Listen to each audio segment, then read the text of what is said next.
Untuk farmakologi sistem pencernaan, kemarin untuk F1 sudah selesai sampai baru selesai sampai digestiva, sedangkan untuk F2 sudah sampai ke laksativa ya. Jadi biar sama, karena saya bikin videonya sama, saya ulangi lagi untuk anti diare. Ya, anti diare adalah obat-obatan yang digunakan untuk mengobati diare ya. Diare adalah suatu kondisi di mana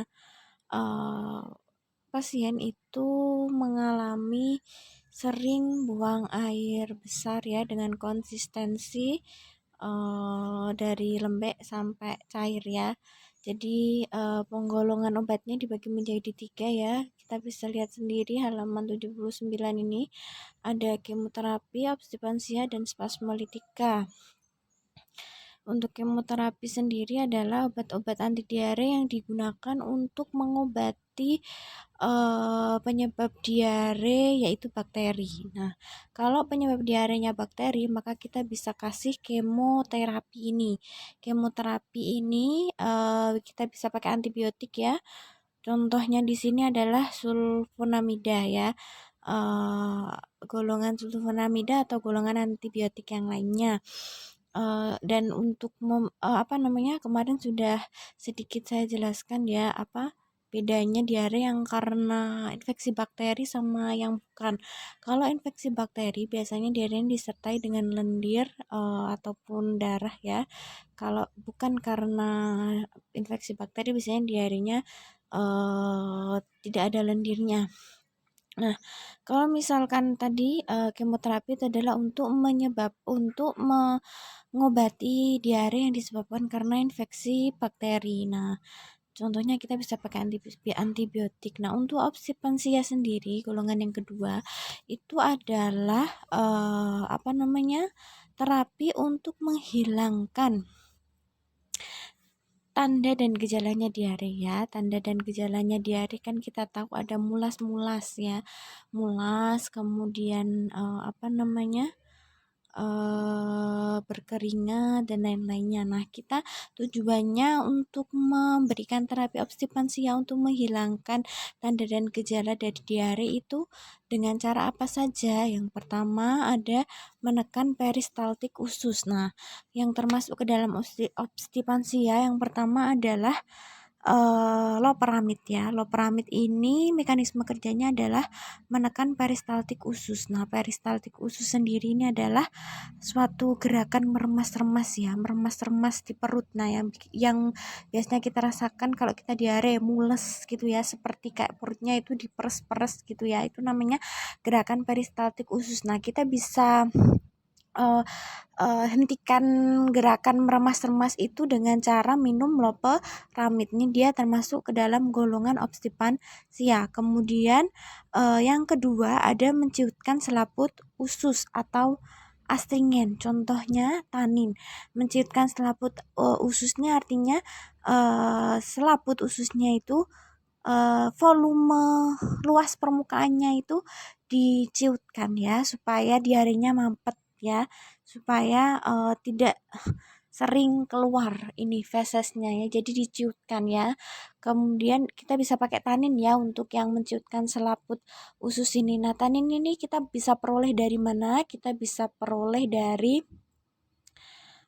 teh ya, teh pahit ya, karena mengandung tanin yang tinggi.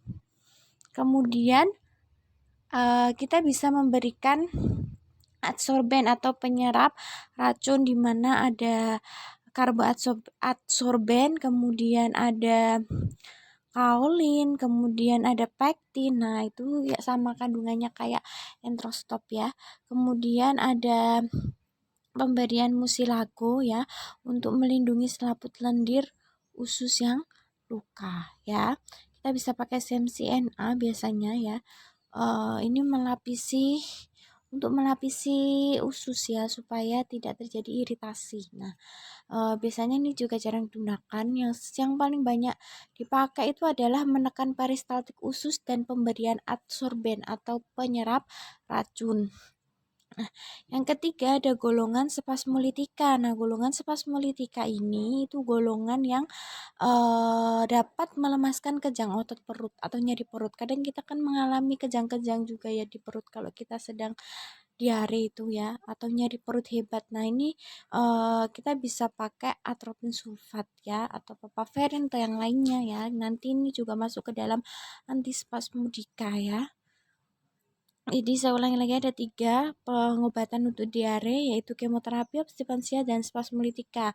Kemoterapi untuk membunuh bakteri, kemudian obstipansia untuk menghilangkan tanda dan gejalanya dari diare, kemudian spasmolitika untuk menghilangkan kejang otot perut atau nyeri perut. Nah, jadi dan satu lagi ya, ada yang namanya atau kalian sudah kenal dengan istilah ini apa namanya?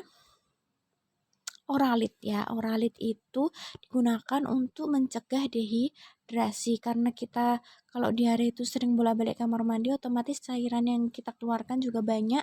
Maka untuk mencegah pasiennya dehidrasi atau lemes ya, itu kita bisa pakai oralit ya. Bukan untuk menghentikan diarenya, tapi untuk menggantikan cairan yang hilang selama bolak-balik BAB itu ya. Jadi untuk apa namanya, obat-obat diare sendiri, satu ada oralit, kemudian ada antibiotik, kemudian ada loperamid, kemudian tanin, kemudian karboadsorben, kaolin, pektin ya, dan papaverin atau atropin sulfat. Nah, itu ya. Spesialitnya ini bisa dibaca sendiri halaman 81 ya, ada oralit, kaolin, atapulgit ya. Atapulgit juga masuk ke golongan penyerap racun ya, kemudian loperamid, arang jeram, dan lain-lainnya. Nah, kemudian yang selanjutnya ada pencahar atau laksativa. Nah, pencahar sendiri ini adalah obat yang digunakan untuk melancarkan buang air besar pada pasien yang konstipasi atau sembelit, atau bahasa awamnya adalah gegelen ya. Nah, penggolongan untuk laksativa sendiri ini ada dibagi menjadi berapa? Dibagi menjadi ini ya, sendiri dibagi menjadi 3. Ada zat-zat yang merangsang dinding usus, kemudian ada zat-zat yang dapat memperbesar isi usus, dan zat-zat yang dapat melicinkan atau melunakkan feses. Nah, kita bahas satu-satu dulu. Yang pertama adalah zat-zat perangsang dinding usus. Ya, artinya apa? Zat-zat ini digunakan untuk merangsang usus supaya dia mau bergerak, peristaltiknya tadi ya, gerakan peristaltiknya itu supaya lebih cepat, sehingga mendorong isi dari usus kita itu untuk keluar, sehingga pasiennya bisa BAB. Nah, di sini kita bisa pakai sena, aloe, bisakodil, dan dantron ya. Kebanyakan ini semuanya adalah ini ya, simplisia ya, kecuali bisakodil dan dantron ya. Kemudian liumrisini atau minyak jarak juga simplisia. Nah, kemudian yang kedua ada zat-zat yang dapat memperbesar isi usus. Nah, kita bisa pakai CMC contohnya ya, CMC atau garam Inggris misalkan. Nah, ini mekanisme kerjanya itu dengan cara kita pakai CMC atau apa namanya, garam Inggris ini kita konsumsi, maka isi di dalam usus itu akan semakin besar ya, karena kan kita tahu sendiri ya, CMC itu kan dia bisa mengembang ya, tahu CMC ya. Nah, mengembang kemudian sehingga isi perutnya kita itu semakin besar, sehingga itu bisa, kan licin juga ya CMC itu. Nah, itu bisa mendorong kotoran kita supaya bisa keluar jadi feses itu tadi. Kemudian yang ketiga ada zat-zat pelicin atau pelunak tinja ya, contohnya parafin, kemudian suprogliserin, dan klisma ya. Nah, untuk zat pelicin atau pelunak tinja ini mekanisme kerjanya melunakkan ya. Setelah kita konsumsi parafin cair atau suppositoria atau gliserin ya. Nah, itu atau klisma. Nah, itu zat pelicin itu ini apa namanya? Diharap dia sebagai zat pelicin supaya bisa tinjanya itu licin. Tinja itu feses ya. Kalau sudah licin dia akan mudah untuk dikeluarkan. Ya, jadi itu tadi beberapa obat untuk apa namanya? laxativa ya, ada ispagulascam, kemudian ada bisakodil, kemudian ada gliserin dan garam Inggris.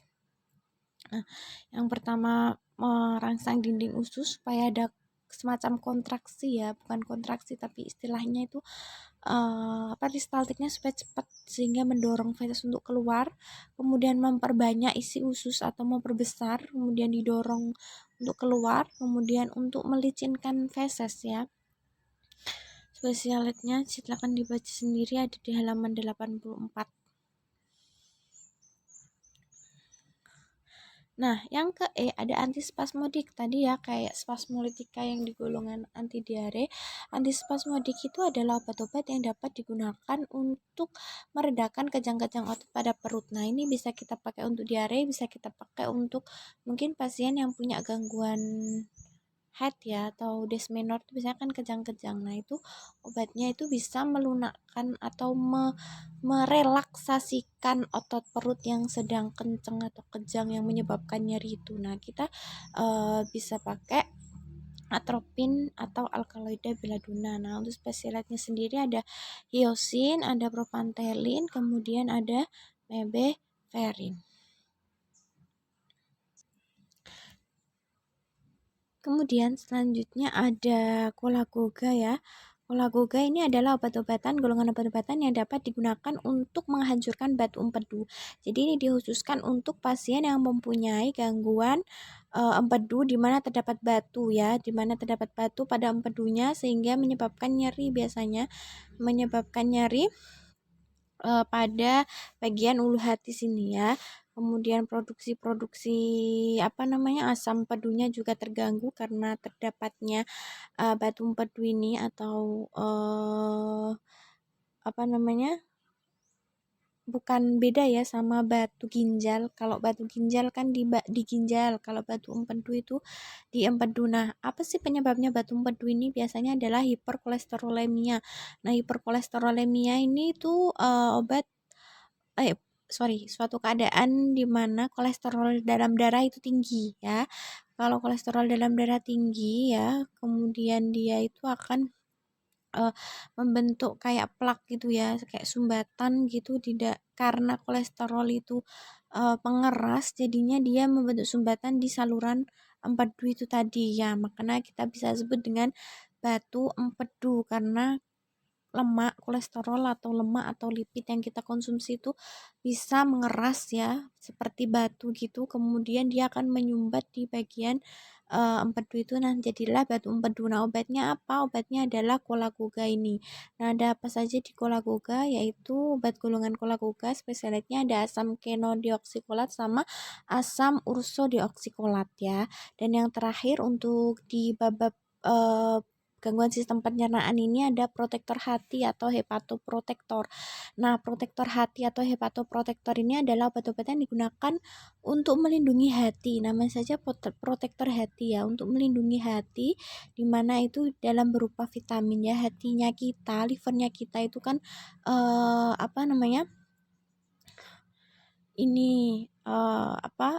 fungsinya kan banyak ya, untuk mengeluarkan enzim, untuk metabolisme dan lain-lainnya. Nah, kita untuk apa sih sebenarnya protektor hati ini? Juga untuk vitaminnya kita bagi orang yang masih normal kayak gini ya, hatinya masih normal, bisa untuk melindungi supaya tidak terjadi penyakit-penyakit hepar yang tidak kita inginkan seperti hepatitis atau yang lainnya ya. Biasanya juga untuk pasien-pasien yang memang sudah punya gangguan hepar, di mana hepatitis atau sirosis. Sirosis itu kayak heparnya itu sudah mengeras alias poroen. Nah, itu sirosis namanya. Nah, itu kita bisa pakai protektor hati atau pelindung hati supaya tetap sehat dan bisa bekerja dengan maksimal. Nah, itu vitaminnya ada apa saja? Spesialitnya ada metionin, kemudian ada kurkuma dan asam-asam amino. Nah, itu obat-obat golongan protektor hati. Sekian penjelasan dari obat-obat untuk sistem pencernaan ya. Selebihnya itu sudah selesai ya sebenarnya untuk materi kelas 11, dan untuk tugasnya sendiri coba cari obat-obatan Contoh obat-obatan yang tadi yang sudah kita bahas, ada anti diare, ada Alaxativa, ada Kolagoga, ada antispasmodika. Nah, itu silakan dicari nama generik dan nama dagang minimal masing-masing 5 obat ya. Maksudnya kalau nama generik memang ada 2, kan nama dagang ada banyak. Kalau nama dagang harus lebih dari 5. Kalau nama generik boleh kayak Kolaguga kan memang cuma 2, asam kenodeoksikolat sama urso ya. Jadi cuma 2 tapi nama dagangnya harus banyak ya. Kalau bisa minimal 5. Oke, itu bisa dikirim ke email saya untuk apa namanya, emailnya akan saya tuliskan ya nanti. Oke, terima kasih, saya akhiri. Wassalamualaikum warahmatullahi wabarakatuh.